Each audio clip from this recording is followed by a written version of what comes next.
Welcome to The Verdict, a podcast by the Carlson law firm. In this series, we go all about car crashes, car accidents, the injuries, dealing with them, and the topics that surround them. I'm your host, Jeffrey Hinkson, and in this series, I'm joined by attorneys from one of our multiple locations of the Carlson law firm. And in this episode, I'm joined by Mike Erskine and Tim Roehrs. Welcome to the show. Welcome to the podcast, guys. Thanks for being on again. Now, if people don't know who y'all are, what y'all do, can we get a brief explanation, Mike? Sure. Mike Erskine. I've been a personal injury plaintiff's lawyer for almost 20 years. I work primarily out of Killeen, Texas, although I have cases from all over the state. Okay, Tim. Yeah, Tim Roehrs. I work here in Killeen, Texas as well. I'm doing personal injury and mass torts. I've been doing personally for the last 5 years. I worked in Dallas before that. So sounds great. Yeah, thanks for being on, both of y'all. In this episode in particular, we're going all about how insurance companies try to devalue your claim. If you missed the one of the earlier episodes, we go about the different types of auto insurances, what they do, and how they differentiate from each other. This one specifically going about how insurance companies try to devalue your claim. And I wanted to cover this topic because usually when someone or more inexperienced drivers get into their first accident, first car crash, they might not know how to be guided along the process when dealing with insurance companies. So I wanted to give them a resource so they can, not get screwed over and probably go through the process and know what to expect. Yeah, so I wanted to start off with more of a simpler question. Mike, I wanted to start this off with you. What are some of the common ways an insurance firm tries to devalue someone's claim? Is almost easier is to try and describe what they don't do to try and devalue a claim. yeah, It's, when I sit down, I talk to clients is, one of the things it's not jokingly, but it's almost not a joke anymore as I tell them is as far as an insurance company is concerned, and insurance company lawyers and things like that is they can't do anything right. I mean, that's kind of the baseline as far as an insurance company is concerned is, they always start with, well, it's not our fault. They try and figure out ways like, oh, you're in a car crash, you fell at a place and you hurt yourself, you were injured at work, something happened. Is their baseline is it can't possibly be our fault. So the first thing they do is say, well, you can't even blame us. Yeah. And if that doesn't work real well, then it's like, well, not only is it not our fault, it's actually your fault.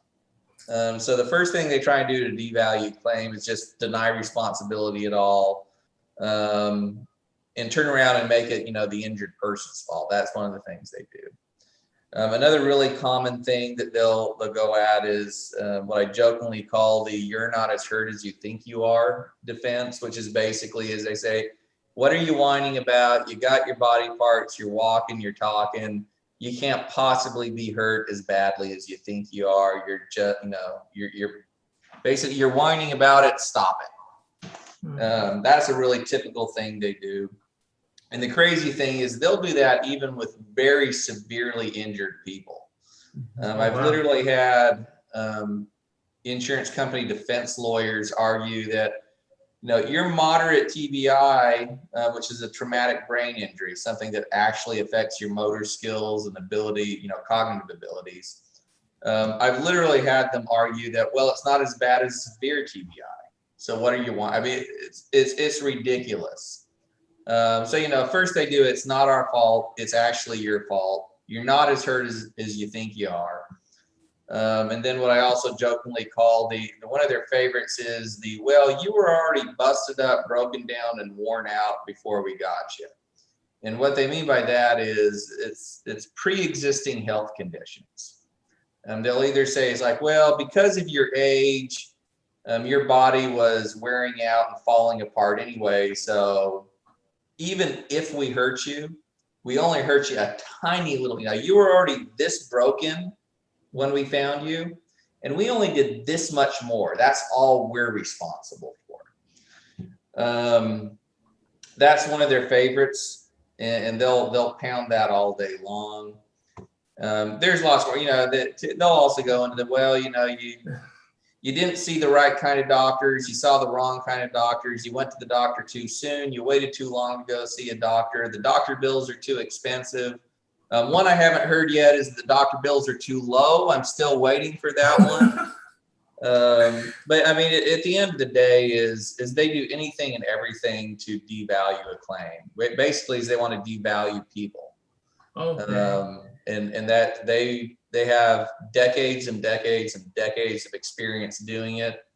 They have track record. There's very well established track records of what works in courtrooms, and they stick to it.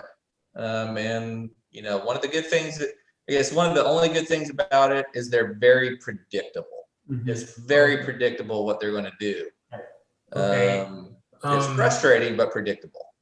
Okay, so Tim, because I know Mike mentioned all these ways, I wanted to figure out what is their motivation behind it? Is it saving money? They don't want to dish out all the money? Is it more of like a laziness thing? They don't feel like doing it? What do you think is a motivation behind them not wanting to put in effort when someone is injured in a car crash? Yeah, absolutely. Understanding the motivation is important. I actually had a law professor say that insurance companies were wholly owned subsidiaries of Satan. That's what he called them. I won't go that far to say that, but it is important to say that they're coming from a different perspective than a client or perhaps somebody looking from the outside in. Insurance companies are just that, they're companies, right? They have bottom lines. They want to make money. That is their interest as an entity. They want to make money. They want to bring in more money than they're having to pay out, right? So how do insurance companies bring in money? Well, they charge premiums, right? Somebody purchases comes into a contract with an insurance company. They pay a premium amount saying, hey, if anything bad happens, then you're going to cover me, right? And like an insurance company says, yes, under these conditions. And that's the agreement that's struck. And so they want to bring in all those premiums. So the agents, who are the ones that are selling these insurance policies, are very high on what they're offering. We're offering protection. We're here to take care of people, and they sell that, the whole time, which I think a lot of those agents actually believe it, because they're on the selling side of things. But on the other side of things are the claims adjusters, and their job is to pay out as little, if not at all, if they can. They want to pay out as little as possible. They have incentives built in to make sure they pay out less. And their whole business model is to pay out less money. And so that will influence the way they handle things. And one of the tactics they use is remember that, you and I may sit here and say, hey, I was injured in collision, insurance company should cover, that's how this all works. That's not how this all works. How this all works is that, you get injured in a car collision, you have to go to the insurance, but the insurance company is not saying, well, we're covered for this, this is it. They're looking through their policy, they're looking through everything, trying to find a way to pay out less money, which means that sometimes they deny simply because the cost of litigating the case may prevent anybody from pushing the case forward. So they may just flat out deny. They don't need a reason necessarily. They may say reasons, but they really don't need much to say, well, we're just I think that this, you don't have a strong enough case. I think it'd be worth more money to, I think it's better for our company if we just flat deny certain things. So they will do things like on smaller collisions where there's maybe, that'll be my less property damage.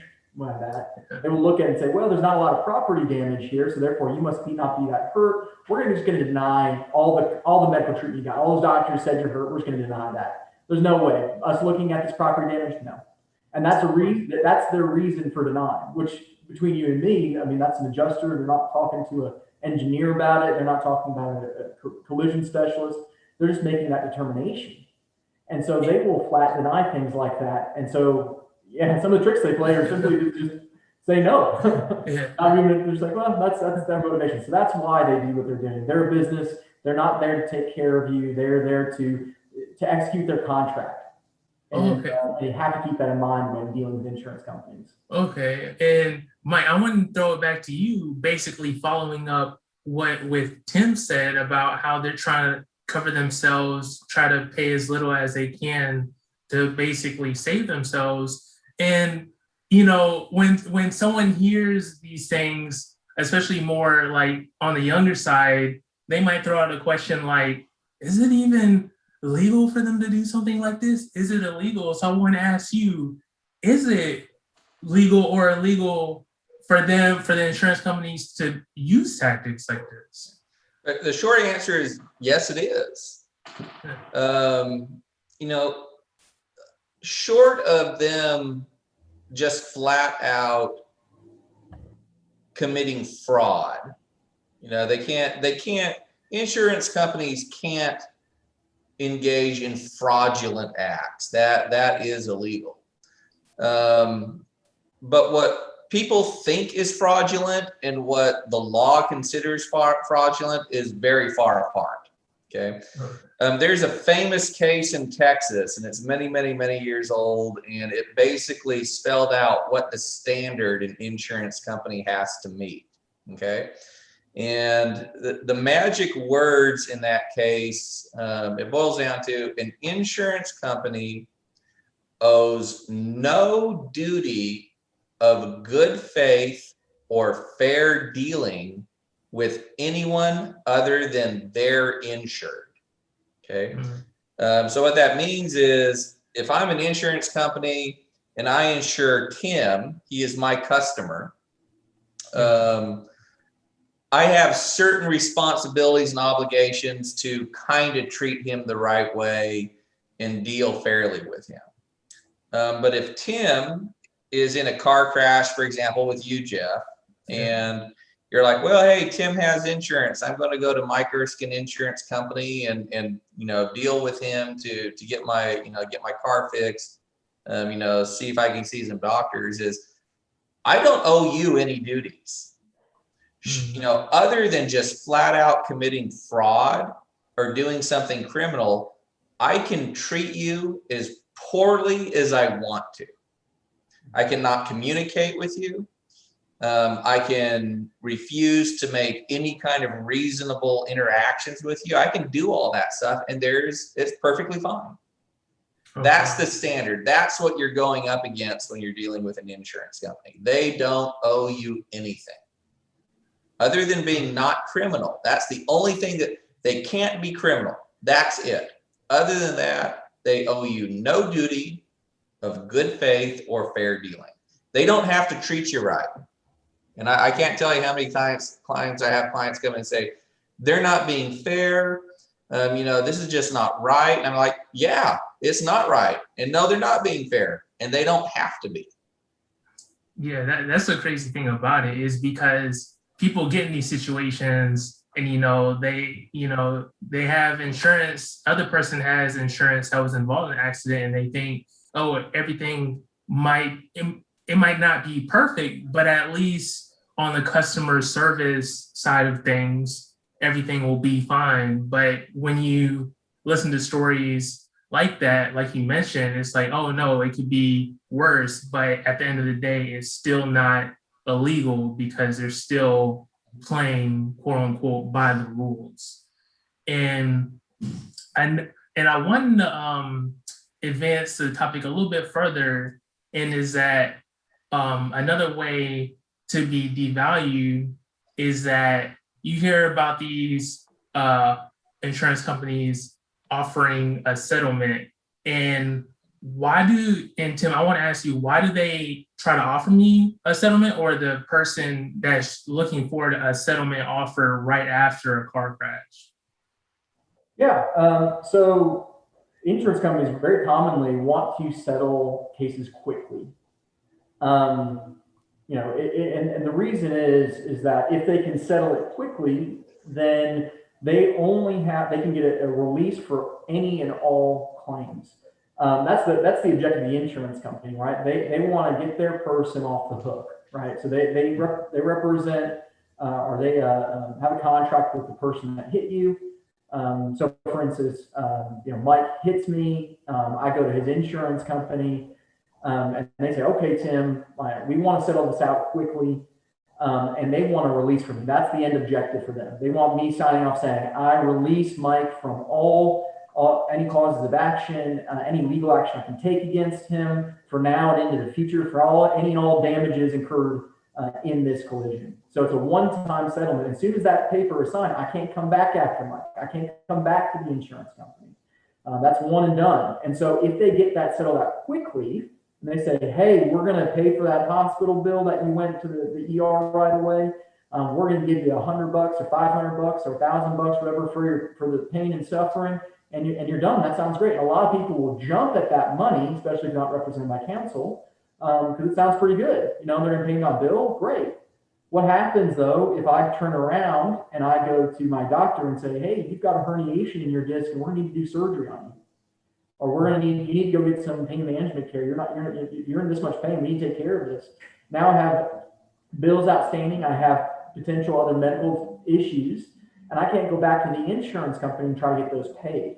And so that's the situation. The insurance company, they don't want me to spend some time fully understanding what my injuries are so that I can submit those to them for a settlement. Because underneath the law, we're going to make a claim for any injuries that were caused from the collision, which could include those future ones that we may not determine right away. It might not be revealed with one hospital visit. And so that's why they want to settle out quickly, because then they only have to pay maybe an ER bill and maybe $1,000, and they're out of this thing, and they've covered all their bases.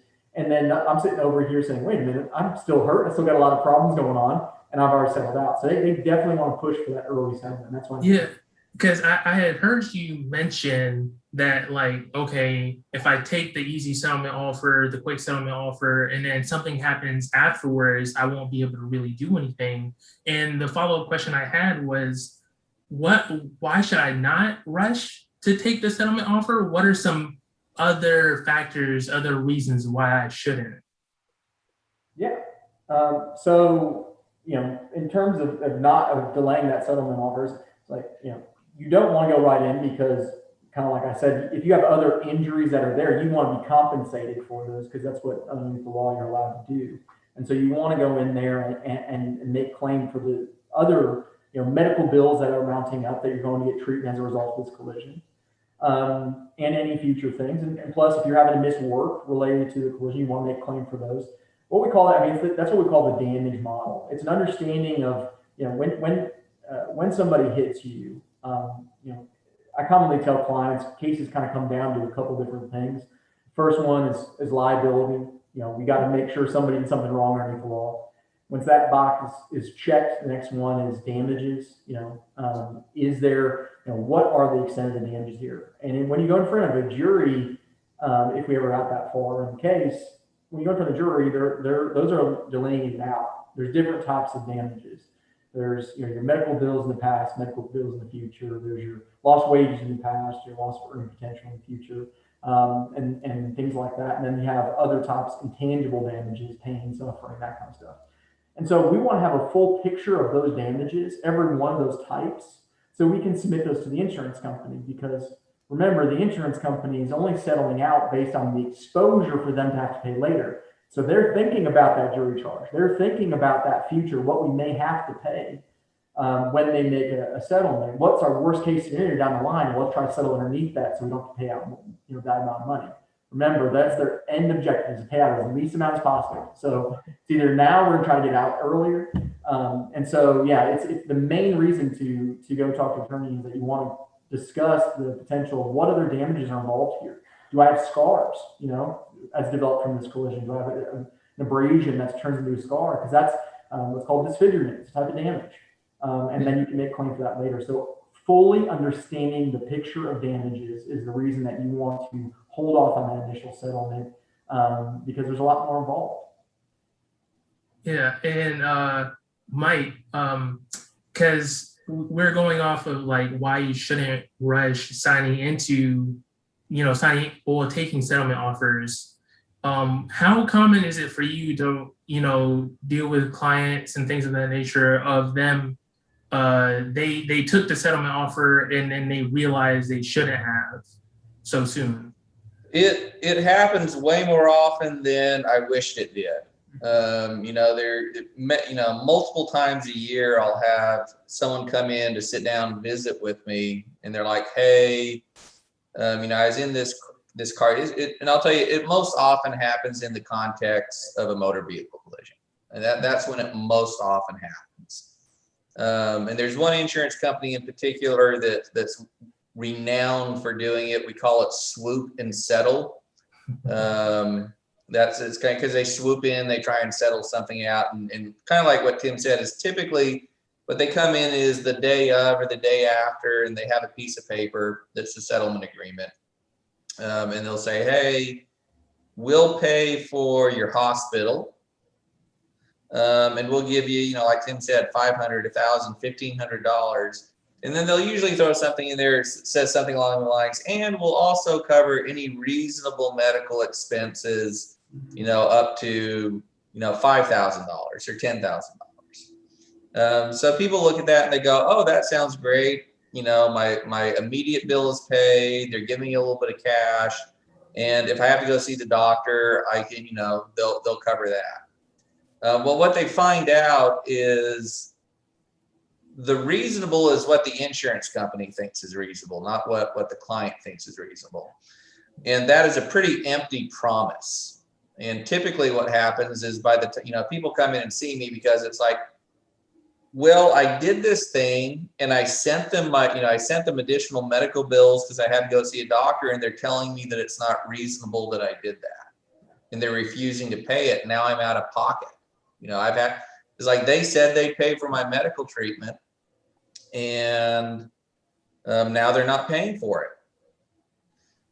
Normally, I have to tell them there's not a whole heck of a lot I can do. They signed a release. In Texas court, once you sign that release, Texas courts are pretty aggressive in enforcing that.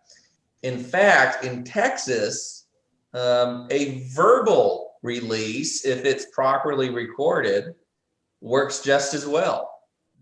It used to be it had to be in writing, but in Texas, even a verbal release. So you're talking to an insurance adjuster on the phone and they say, "Hey, we'll offer you this. Do you agree?" And you say, "Yeah, sure, I agree to that." And they have it recorded. You're done. And I wanted to throw in something right quick because I wanted to ask you, it's on the same thing as like recorded statements, can they force me to take recorded statements? What should I do if, is it clear cut when they say they're going to have a recorded statement, or is it they try to sort of swoop you in to, like you were saying, "Oh, we'll offer you this. Do you agree?" No, you don't have to give them a recorded statement. There's no requirement they do that. Now, a lot of times they'll try and bully and threaten people saying, "Well, if you don't give us a recorded statement, we're going to deny the claim and we're not going to do anything." And that is a bullying tactic. But again, remember, we talked about this. They don't owe you a duty of good faith or fair dealing. So they can bully you. They can be rude. They can be unpleasant. They can be deceptive as long as they aren't criminally so. So yeah, it's recorded. What it boils down to is I almost never advise clients that recorded statements are a good idea. The insurance company doesn't ask you for something because they think it will help you. Okay. All right. They aren't doing it. It's like, "Hey, give us a recorded statement so we can help you."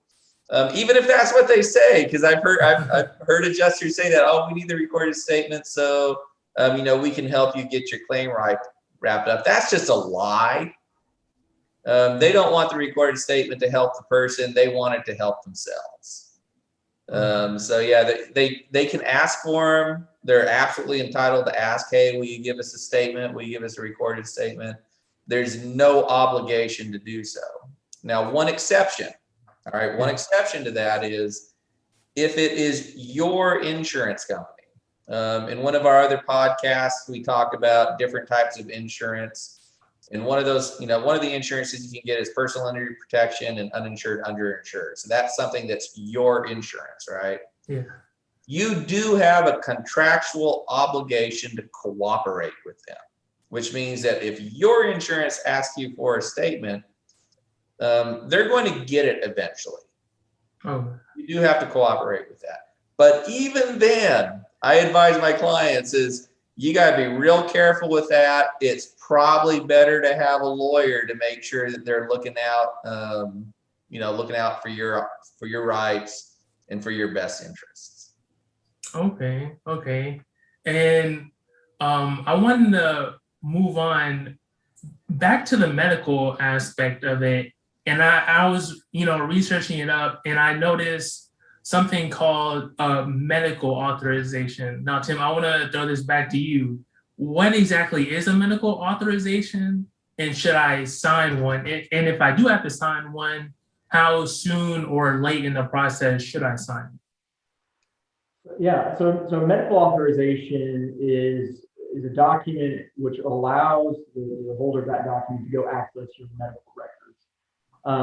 So if I sign a medical authorization for you, Jeff, I say, Jeff can get my medical information. Here you go. You can show up at my facilities that I've gone to, and you can say, I want access to Tim's records. So that's what it does. And insurance companies, the BI insurance, which is the other party's insurance, the at-fault party's insurance, will commonly ask for a medical authorization because they want to go look at your medical records. And you don't have to give them that. You absolutely don't have to give them that. What you can do instead, you will eventually, if you're going to make a claim for injury sustained in a collision, one of the pieces of evidence you use is definitely going to be medical records and medical bills, right? You're definitely going to turn those over at some point. But giving them just carte blanche access to all of your medical information, remember, their objective is to find anything to use against you. And so they're going to dig into your past. They're going to try to find anything about pre-existing conditions and say, that's the reason we're going to deny. That's the reason this is going to be a problem. They're going to try to find anything that they can use against you. And so you should never give an insurance company carte blanche, just access to your medical records and bills. You go collect those, say, I will get you the medical bill and record information. Of course, this is how the attorney do. This is what we do. But we will get the medical bill and record information, and we will submit them in support of the claim. But you don't have responsibility to do it. Now, again, there is a caveat here, and Mike alluded to it earlier, is that when it is your insurance company, you do have to cooperate with them. You have a duty to cooperate under the contract. So typically when it's your insurance company and you're trying to submit for, and they ask for a medical authorization, you tend to have to sign them. But again, these are all circumstantial, and you should talk to somebody, an attorney, about when and if you should sign those things. But typically the general rule is no, you don't want to give any insurance company medical authorization so they can get all access to you. Okay. And I heard you mention, like talk to an attorney, before you make a decision on this. And, I did one of the earlier episodes of the podcast, it's all about what to do right after a car crash, car accident. And during that time, it was mentioned, okay, when you get in a car crash, make sure you're safe, go to a doctor and take the necessary pictures of the vehicles and any skid marks and things of that nature. And I wanted to ask Mike specifically, when is the best time to talk to an attorney in the process in reference to the insurance company? Because I know for everyone it's going to be different. They might at first go speak to their insurance company first, and then they might go try to hire an attorney. Is it better, or what should I do? Should I try to hire an attorney first before even contacting the insurance company, or what should I do? The sooner the better. I mean, honestly, the sooner the better.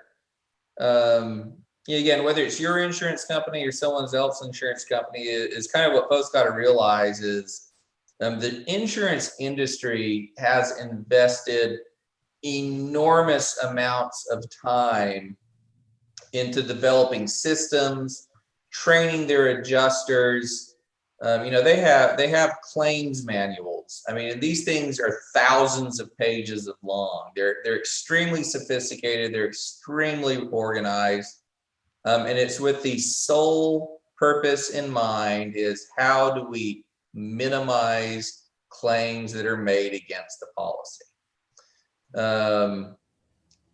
So how do you combat that? Is like, well, you also need someone who is familiar with how that works, who understands how the law works and how it's applied to a situation. What it boils down to is overwhelmingly, the earlier I'm able to get involved with a client, the better off they are.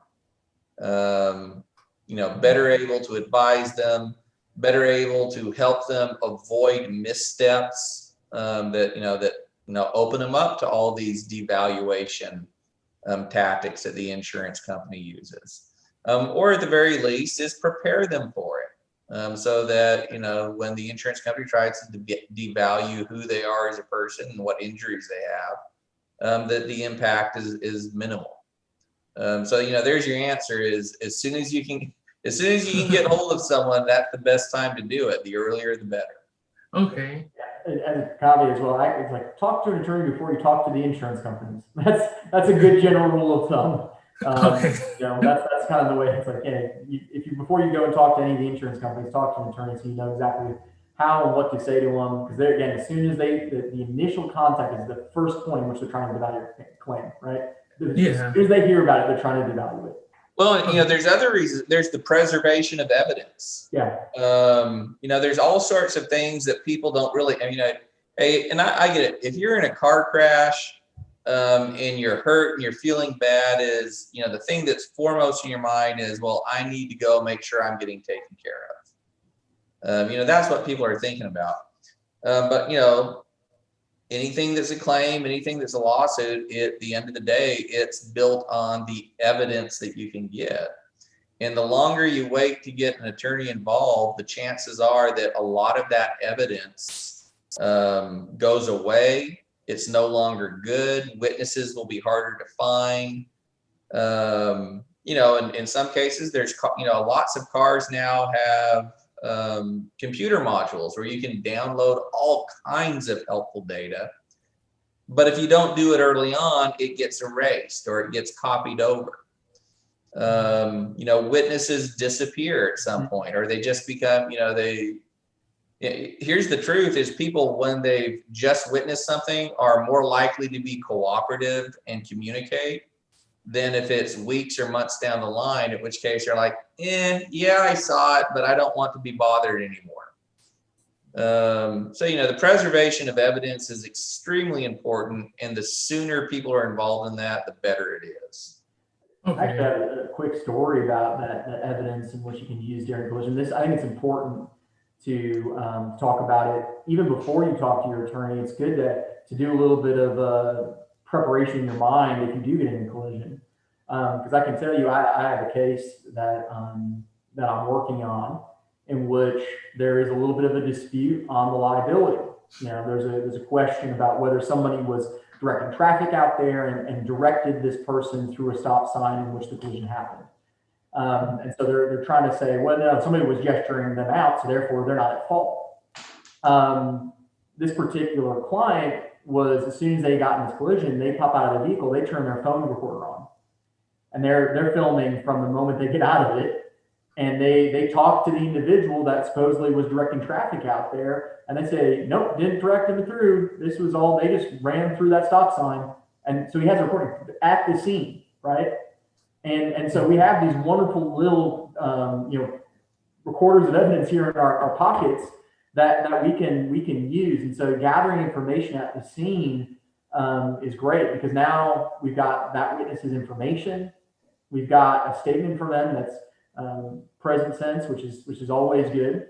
We have evidence already built in, and so even if you're not talking to an attorney, I mean, you get right as soon as you get after a collision, it's good to plan ahead, even if you haven't talked to an attorney yet, to think about what kinds of things would I need to get in front of an attorney or get in front of a judge later on and a jury, and things like recording as soon as you get there, getting contact information from the witnesses, taking pictures of the damages. are all important things. So it's good to have, and some people, if you're really diligent and planning ahead, you could write a list of these things to get in your glove compartment. But I don't know many that are going to do that. But it's good to have, as soon as you get in that collision, start amassing the evidence for your case, because that's the best time. In fact, if I could be at the scene of a collision with a client, it'd be awesome, because I would be able to get all the information I needed. But that never happens. And so it's better to plan ahead. So anybody that listens to this, it's like, hey, you get into a collision, that phone better start coming out as soon as you get after the collision and start recording it. You can get all sorts of statements from people. You can get witness information. You can get a layout of the scene. You can get a lot. So it's good to start collecting evidence at the scene. Okay, yeah. So plan ahead. And I also wanted to mention, because, we said multiple times, talk to an attorney, talk to an attorney. You want to mention that the Carlson Law Firm does offer free consultations. So if you do happen to be in a car crash, car accident, go ahead, call our number. I'll mention it later in the episode. And you can also visit carlsonattorneys.com and then speak to an attorney, free consultation. And I also wanted to throw out quick fact, that studies have found out that on average, attorneys get their clients more than 3.5 times than what unrepresented claimants get for themselves, according to the study Paying for Auto Injuries, a consumer panel survey of auto accident victims by the Insurance Research Council. And I want to mention here at the Carlson Law Firm, we do have trial lawyers, and we'll take your claim to court if your case calls for it. And quickly, Mike, I wanted to see if you can give us a quick explanation to the viewers or to listeners of what a trial lawyer is. Well, yeah, trial lawyer is, so if you look at all the kinds of lawyers there are in the world, so, it's like, hey, let's focus on the United States. We got more lawyers than anyone anywhere else. All right. This is true the matter. We're a litigious society. But, I think that's actually a good thing. It shows that as a nation, as a society, we do believe that the courts work, despite the jokes, and, every once in a while there is stuff in the news where you sit there and you go, how did that happen? But by and large, we have a functional court system. Way more often than not is the results that come out of the court are fair and just. And it does a good job of balancing. We need we don't want people, we don't want people having a showdown in the street at high noon to settle their disputes. We'd rather have them go to court. That's what we want. So all of that said, is what's a trial lawyer? Well, simply put, a trial lawyer is someone who goes to court. It's someone who will try a case to a judge and a jury.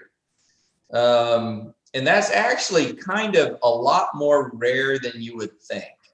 Most lawyers are actually what you'd call transactional lawyers, people who write contracts, people who, do real estate, or they write you a will, or they set up an estate. Or they're kind of, I don't know, they're pseudo trial lawyers where they do types of work where they go to the courthouse, but they're not really doing things in front of a judge and jury. That's really the primary difference is, a trial lawyer is someone who will go and try a case in front of, depending on the court, either 6 or 12 citizens with a judge presiding over it. And they have the skills and the experience and the training to take a case prior to a lawsuit being filed, take it up to that point, file the lawsuit, conduct the discovery, including depositions, know the appropriate motions to file and go argue over to make sure that, the process is fair and information is getting out there. And at the end of the day is a willingness to, if that doesn't work and a resolution isn't something that gets worked out, is you get your day in court. Or in some cases, multiple days in court, depending on how long the trial goes. But that's what a trial lawyer is. It's someone who can take your case, and if push comes to shove, they can show up in the courtroom and advocate for the client and make their plea to the jury. And you'll see what your fellow citizens do with it at that point. Okay. Yeah. So basically, good recommendation try to find an attorney that is a trial lawyer. Okay. Absolutely. And I wanted to move on in accordance to the topic, sort of moving away from the general, devalue claim to more dash cams, because this has been more, in a general view, a more recent technology that has allowed us to be able to, view situations and things of that nature on the road as we're driving. And in this particular context, I wanted to know, how can a dash cam benefit me as a driver in these situations, Tim? Yeah, I mean, there's the saying that a picture is worth 1,000 words. When you get to see what actually happened out there, it can change the value of cases. And first it can show if there's a question as to liability. Remember those kind of areas that get touched on in these cases. Is the first is the question is always a liability question. Did somebody do something wrong underneath the law? Right? Was somebody negligent? And so being able to be able to show a report saying, here's what happened, it can absolutely determine if there's a question, it's a liability, kind of like that situation, that case I was talking about. The guy filmed it on his phone, but if you have a dash cam or something like that, it'll show, yep, this person, ran this stop sign, or that light was this color. Having a picture of what happened there can be extremely helpful to show the liability. And kind of as a side note there, it also shows a part of the damage as well, because you give it, down the line, if you get in front of a jury, you can show a video and the jury gets to see this and be in the car essentially with you, right? As a client, as a plaintiff, they get to experience that collision with you. They get to hear the metal on metal. They get to hear the explosion of the wreck and potentially see glass and shards. They get to experience it with you, which helps them understand what you went through in a better way, so they can better evaluate your damages. Because it's just different than if I were to say, hey, I was in this really bad collision and it was awful, it was terrible. It's like you can empathize with me and you can understand what I went through as best you can, but until you actually see it with your own eyes, it's hard for you to really say, that must have been really terrible. That must have been awful. I can now understand the pain and suffering, which is elements of damage underneath the law. Now, it gives the jury a better opportunity to look at it and experience it with you. So that's the ways it can benefit you. Yeah, I was going to say, is, an example. Here's an example of, how much difference a video can make is, several years ago, I had a client involved in a motor vehicle collision, and in her car, she had one of these little dash cams. And she just, that's just something that their family did, is they had a dash cam going. And, kind of one of the main hangups on this case that the insurance company just dug in and they fought tooth and nail on was, if you looked at a photograph of the damage to her car and the damage to the person who hit her, if you looked at a photograph of those pictures, you could see that the cars hit each other, but if that's all you had to go on, you'd go, it's like, okay, yeah, you were in a car crash, but come on, how bad is it? It didn't look very dramatic. But she had a dash cam, and it was, the interesting thing is I don't know why the family did this, but they'd gone all out. They had a forward-facing dash cam, a rear-facing dash cam, and they even had one that kind of videoed into the vehicle, so you could see what's going on in the video. Don't know why they went all out, but they had it, and thank goodness they did.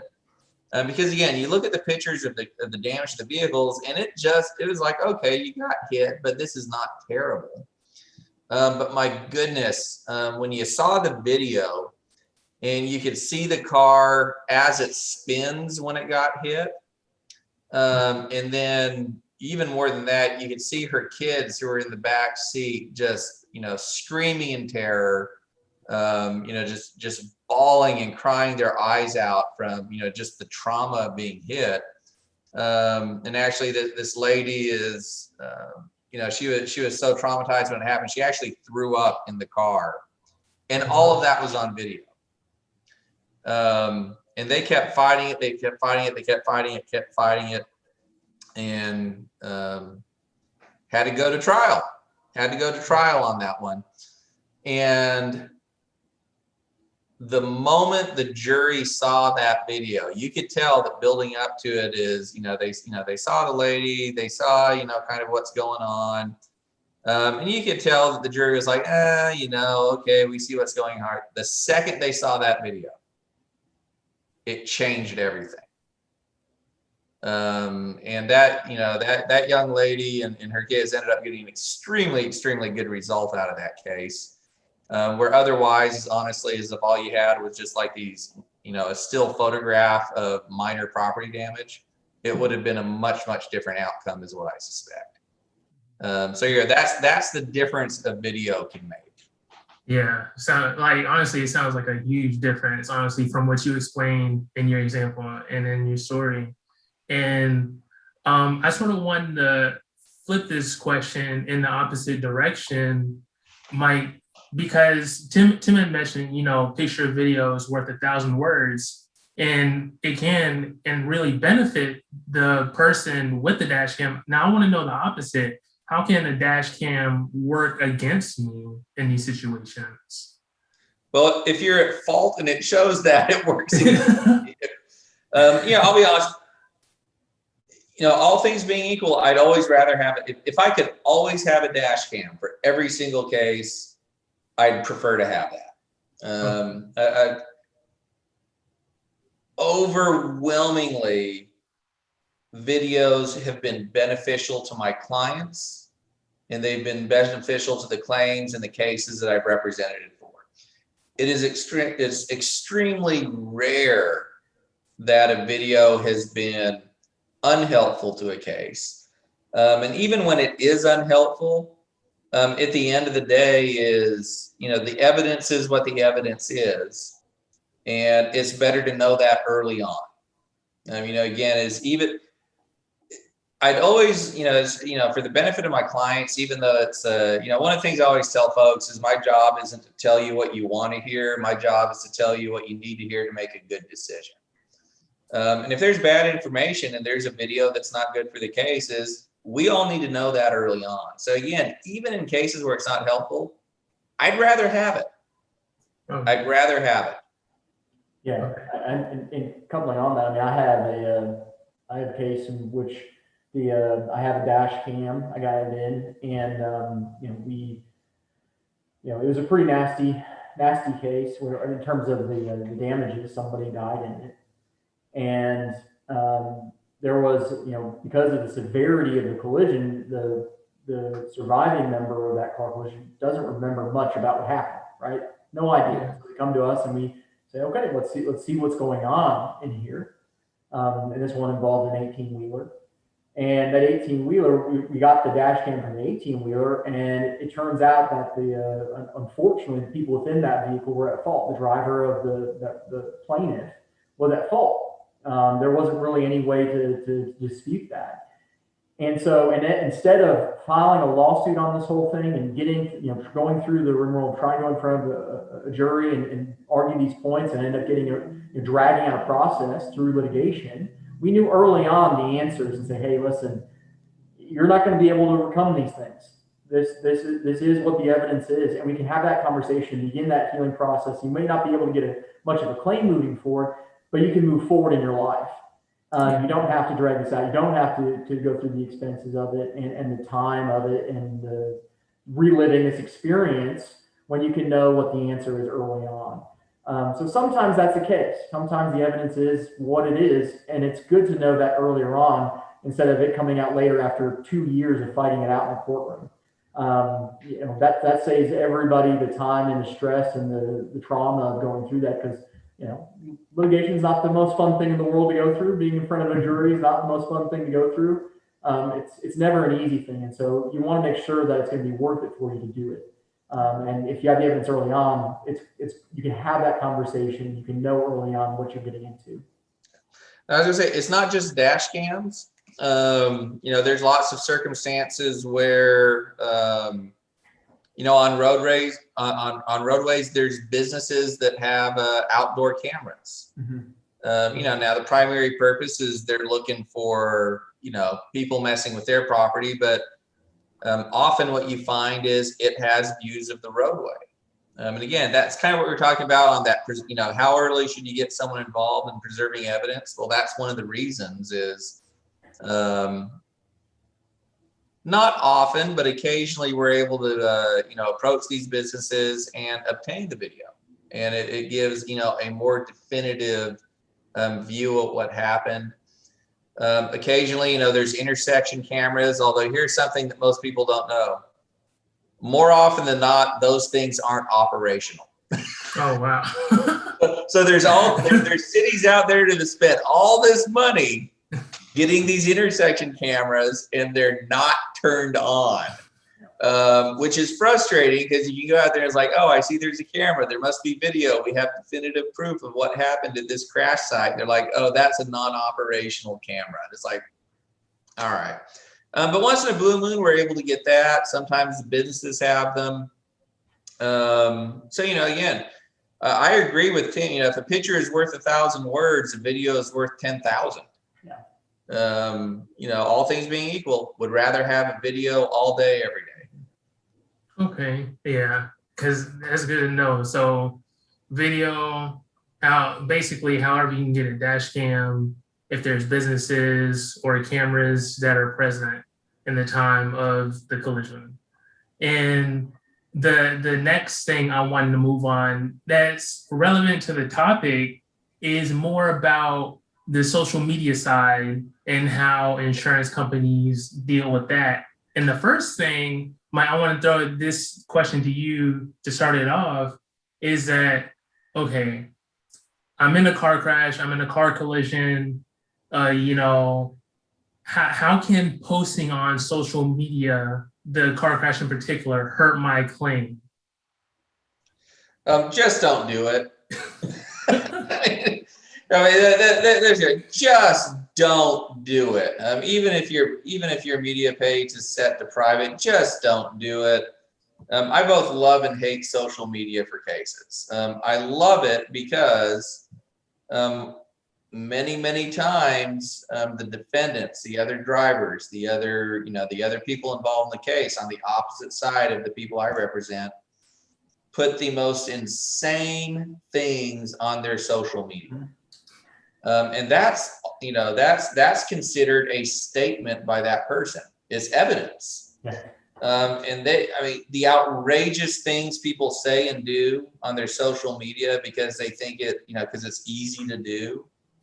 They don't think about it's exactly the same as if you just went out in the middle of a crowded public area and said and did that stuff. There's not really, even if you have your social media set to private, there's not really an expectation of privacy on social media. So everything that's on there is potentially going to be very public knowledge someday. And, it's one of those things is just, like I said earlier, just don't do it.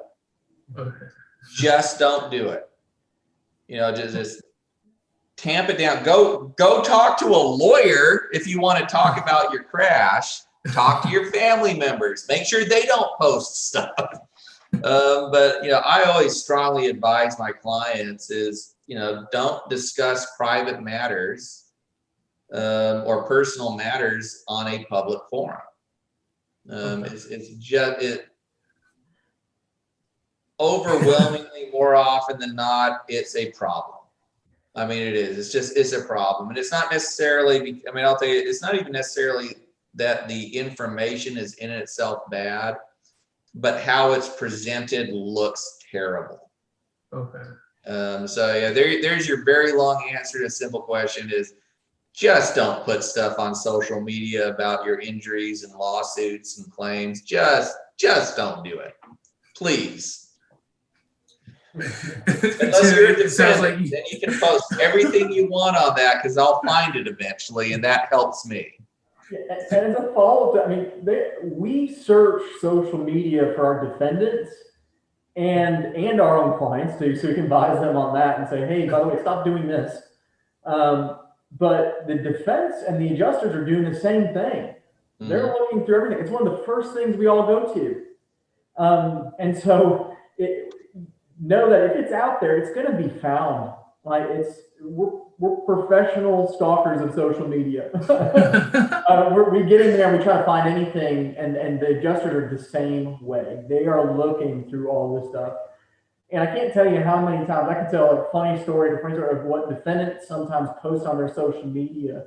Gosh, there was one time, and I won't go too far into case specifics, but there was one time the person the defendant got on social media after this collision happened, and then we went and searched him, and this person got on there and said, "F the police, they don't understand. I have vision problems, and I'm trying to drive at night and I can't see well. F the police, they don't understand anything," and just went off on the police, right? And I was like, you understand?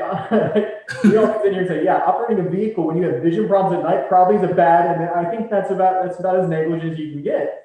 And so all I had to do was ship take a screenshot of that, send it to the insurance company, and say, this is the person that you're going to be covering in this loss. So I think we got liability nailed down here. What don't you agree? So people say the weirdest things on there now, and it doesn't necessarily even have to be that egregious for it to be helpful to the opposing side, right? It doesn't even have to be that egregious. There's little things that people will post on there that may seem innocuous, may not seem like that big of a deal to you. It's like, oh, they can't use this against me.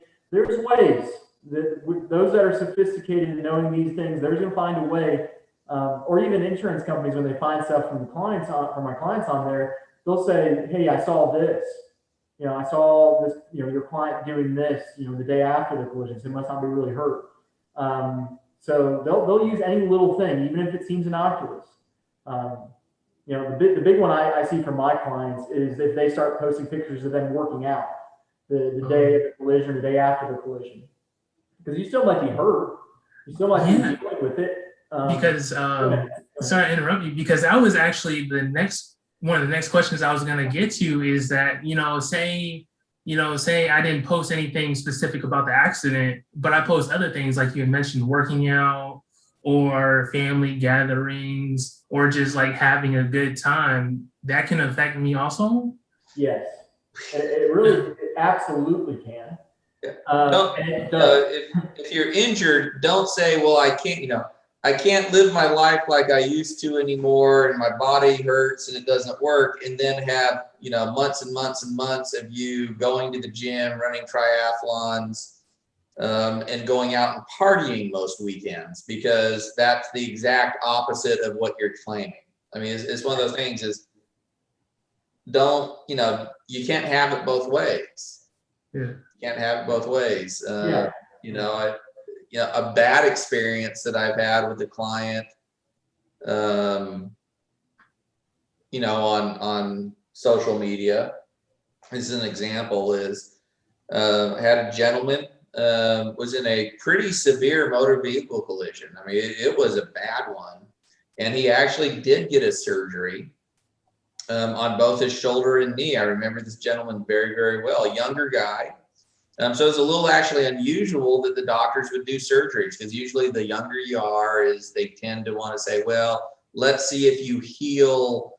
You're young, you're healthy. Let's see if you heal naturally without the need for surgical intervention. So the fact that he got a shoulder and a knee surgery was pretty indicative of a severe injury, right? Yeah. And in my heart of hearts, I absolutely believe that he was severely injured, and I absolutely believe when he told me, is like, well, this has substantially impacted my life and how I live my life, and what my future is going to look like. But dang it, on his Facebook, he went on a family vacation, and he posted that all over the family vacation. And on the family vacation, they did a bungee jump, they did a zip line, he skydived. Okay.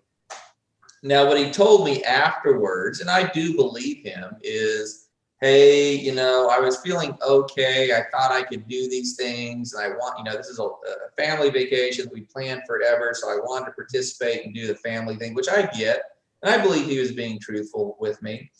And at the end of it, it says, and, for the 2 months after that I was horrible. I mean, I felt like, I shouldn't have done that because I felt horrible. My shoulder and my knee was terrible, terrible, terrible. So he paid a price for doing that. But we could not get around the photographs and video clips of him doing things that he said he couldn't do anymore. And it, again, well, I believe him. I believe that, it was very temporary. He did it because of the family thing and that he paid a high price for it. Physically afterwards it was toxic to his case. So there you go, is that stuff can absolutely affect a case. Yeah, I mean, and the thing important to remember here is when we're talking about like case or case value here, a lot of people assume that when we say what a case value is, it's, oh, how hurt am I? That's what they think is the question to determine what the case value is. And that is not when we talk about case value. When we talk about case value is what a jury may award at the end of the day, and therefore what an insurance company may negotiate before that, right? What's your best interest to get this resolved? And so giving a jury or giving an insurance company any foothold in the case to devalue it, anytime that they have any ammunition to bring against you, they're going to do that because there's a chance the jury latches onto a fact. They latch onto the fact that Mike's client went and did a family vacation, and that's the thing. They say, well, you must not be that hurt, and they're going to latch onto it, even though he might be hurt and he might be really hurt. The question is not how hurt was he. The question was what is the jury going to say at the end of this, and that gives them a foothold, and you want to prevent those footholds for insurance companies and potentially juries who get locked into something that really shouldn't make a difference, but it does. Right. And so it's like, well, I'm just trying to go on vacation. I'm just trying to go to an amusement park with my family. I was just doing this. I mean, you can argue these points, right? Yeah, we can argue it, but how successful will we be? Even the best lawyers in the world can't get over bad facts. They can do the best they can with them, but if an insurance company or a jury has a foothold, has a way to devalue your claim, they potentially can. And so that's going to change things. Okay. And going off that, is another situation, we talk about like doing activities and stuff and not posting stuff about the car crash, but I want to get more specific into posting about medical treatment and any type of like medications or anything related to it. How can that impact the case also, Mike? Well, at the end of the day, personal injury, it's you have to have an injury.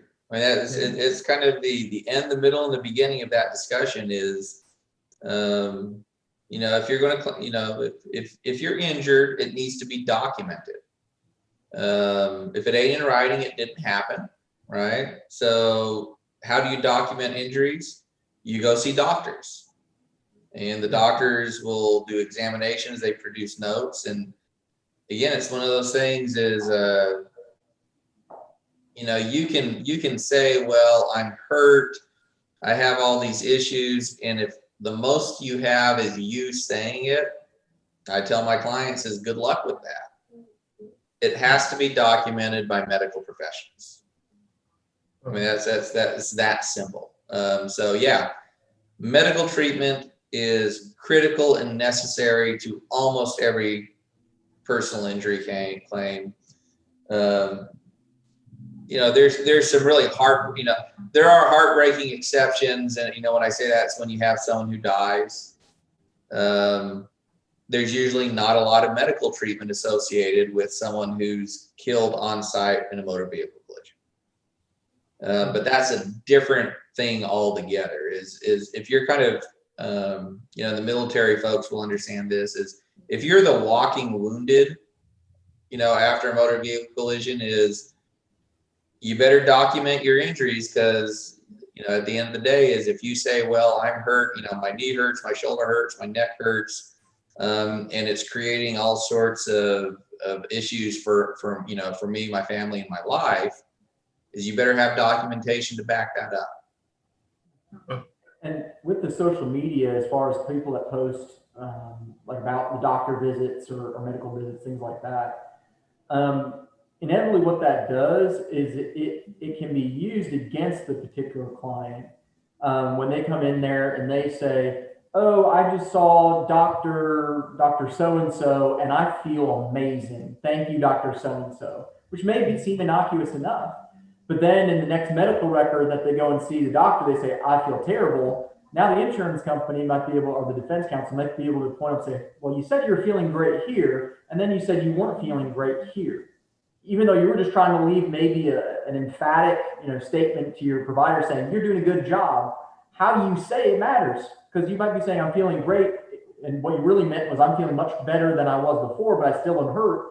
But you're not saying all that, right? So how you say stuff, it matters. And what you really meant was that this doctor is doing a great job taking care of me. But what you said was I'm feeling great, and the insurance company's going to use that against you and say, well, you must be lying. And they're going to be able to show that to the jury. They're going to use it to devalue your claim. And so when you get on social media and you try to talk about your doctors and facilities, you can get into trouble that way because it's basically an unrepresented statement to the defense or the insurance company. The lawyer's not there to help you, so you say what you actually mean, right? That's kind of the way I see what we do is we help you in actually articulating what you really mean when you say statements. Because a lot of us, when we say something, we actually mean something a little bit different, right? And so we have to be careful with that on our social media. When we go in there and we say something, what do you really mean with that? And that's why it's just best not to say anything on social media about your medical doctor appointments because you run the risk of saying something you really didn't intend to say. You got to be careful with that. Okay. And so the last thing I really wanted to say on, because I heard Mike mention it earlier, and I think Tim, you also had mentioned it, was like, even if your social media accounts are set to private, is not to post anything. Now, I figured that would be because just like, how the normal everyday person tends to stalk someone's social media page, the insurance companies will end up, they have tactics to get around those private settings and things of that nature. Would that be my assumption is correct, Mike? Well, yeah, I mean, even if you have your stuff set to private, I've known plenty of insurance adjusters and defense firms who they'll send a friend request. And if you accept it, you've accepted them. That's just one of those things. There's nothing, it feels sleazy, but again, if you willingly let people into your social media, is all right, you've let them in, they can see stuff now. And even if you don't let people, again, I tell folks is, even if you have, like I said before, even if it's set to private, is you better not have a strong expectation of it being private. Now that said, is when we have cases going and we're litigating, and the other side says, well, we want to, we see that you have social media and it's set to private, we want to take a look at it, is we always argue that there's a privacy concern there. We don't willingly let people get that information. We always require that, we always wait till a court orders it. But I also always advise my clients is, I'm not sure what the court will do, because I've seen the judges go both ways on it, where they're like, well, unless frankly, what I believe are the more correctly reasoned courts is they go, well, unless you have some other evidence that this plaintiff has posted things on their social media that have to do with the injuries, the crash, the incident, what have you, is unless you can show me something to kind of kick open that door, I'm not going to let you get it. Okay, so a lot of times the judges will preserve that privacy. But I'll be honest, I've also had judges go, no, you got to give them everything there. I think that, they get to at least look at it. It doesn't necessarily mean they get to use it, but they at least get to look at it. So yeah, again, that's what I tell folks is, don't count on it being your private personal information. Okay, and I know I said it, but there's one last thing, because And I think it's important for people to know, because earlier you had mentioned, both of you had mentioned like, oh, someone might have posted something on social media, whether it was innocuous or it was like height of the moment and things of that nature. Now, even though those things might be posted and you can't really take it back, why should someone not delete those posts?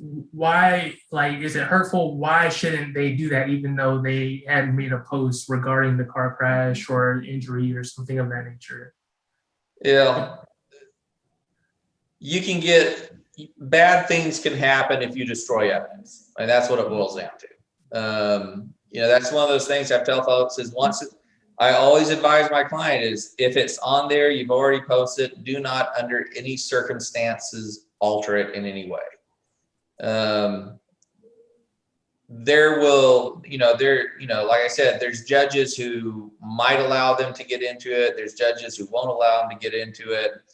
If a judge even catches a whiff of the destruction, the deletion, or the alteration of evidence, they're going to let you dig really deep into that. And even if it's gone and you've deleted it, many courts will allow an argument that the only reason it was deleted and removed is because it was terribly harmful to the case. And at that point, you're in a lot of trouble because the jurors, because there's nothing there to see at that point, right? They're going to imagine in their heads that whatever they think is the absolute worst thing for your case, that's what they're going to believe you deleted. So yeah, once it's on there, you're stuck with it. I just tell my clients, the truth is what the truth is. The evidence is what the evidence is once it's on there, I need to know about it and we'll deal with it as best we can. But no, you don't play games with deletion. You don't play games with hiding information. It's worse to try and delete or hide bad information than the bad information itself. You just deal with that when you get to it. But yeah, don't delete stuff. Don't hide it. Don't get rid of things. Terrible idea. Bad things can happen. Okay. And just lastly, like, is there anything else both y'all would like to add, whether, story, topic, any kind of thing you would like to add on? I have one more thing. I was just kind of thinking about it is there's this term that I use when the insurance company gets stuck. What I mean by that is when they evaluate a case, we submit over a demand, we submit evidence over to them, and they get stuck on something. Because my goal is to try to get things resolved outside of litigation, see if we can get something done. But if the values are kicking back at me seem odd, they seem to be out of sorts with what I would normally expect the case to be valued at that point. It's because a lot of times it's because the insurance companies got stuck. What I mean is they have latched onto a fact, something that may be something that really impacts underneath the law impacts the case, or it might not, and a lot of times it doesn't. They've gotten stuck on something because the bureaucratic system of the insurance adjuster, it's not just like one person looking at the case and saying, hey, this is how much it's worth, here you go, let's talk about it, back and forth. That's not how it works. They've got systems and algorithms for all the evaluations they do cases. And so what happens is you get an insurance company that won't change their valuation because they're set on a number for whatever reasons. And I had an example of it where I had a case in which a client got into a collision and got treatment and was pretty banged up.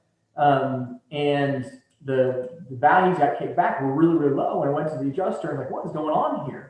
I'm not seeing something. What are you seeing that I'm not seeing? And the insurance company says, well, the client posted something about going to an amusement park, and that was posted after the collision.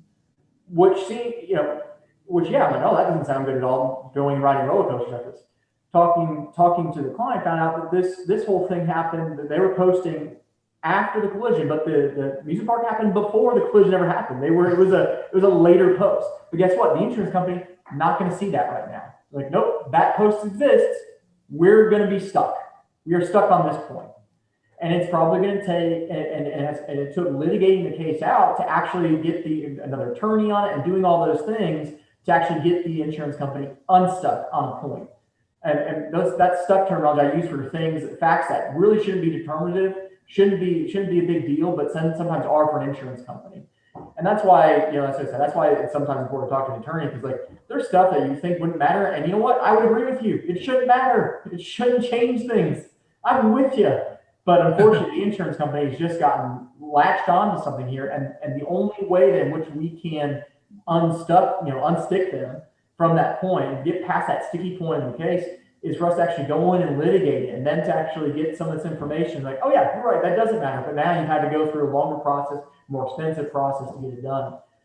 So yeah, be aware of the sticky points for insurance companies. That's what I call them, because they do get stuck on facts that sometimes have no bearing on the case whatsoever. Yeah, that's good to know, because like even myself, like I didn't even know situations like that can happen, stuff getting stuck in like the bureaucratic process, certain facts getting stuck and things of that nature. Yeah. And before we finish out, Mike, is there anything you would like to add? Yeah, I mean, just the, when we started out, the topic today was, what do insurance companies do to devalue claims? And I think I kind of, my joke was, what don't they do?